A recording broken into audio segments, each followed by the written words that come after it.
We'll guide you through how to use VS Code Foam to boost your productivity and organize your notes like a pro. If you find this helpful, consider subscribing and liking the video. First, open Visual Studio Code on your desktop and make sure you have the Foam extension installed.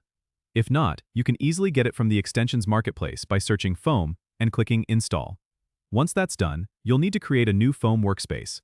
Go to the command palette by pressing Ctrl+Shift+P on Windows, or Command+Shift+P on Mac. Then type Foam, create new workspace, and select it. Foam will set up a workspace with a few starter notes to help you get started. You'll see a README file that explains the basics of Foam, a journal folder to organize your daily notes, and a templates folder with useful note templates. It's a good idea to take a moment to explore these. Now, let's create a new note. Press Ctrl+N or Command+N to open a new file. You can start writing your content, and to link notes together, simply use double square brackets around a word or phrase, like this, my note. If the linked note doesn't exist yet, Foam will prompt you to create it, which is super handy for building a network of interconnected notes. To visualize your notes and their connections, you can use the Foam graph. Just open the command palette again and type Foam Show Graph.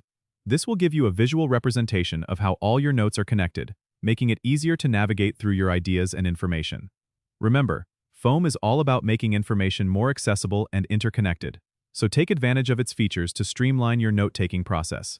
Don't forget to subscribe and comment if this helped you out.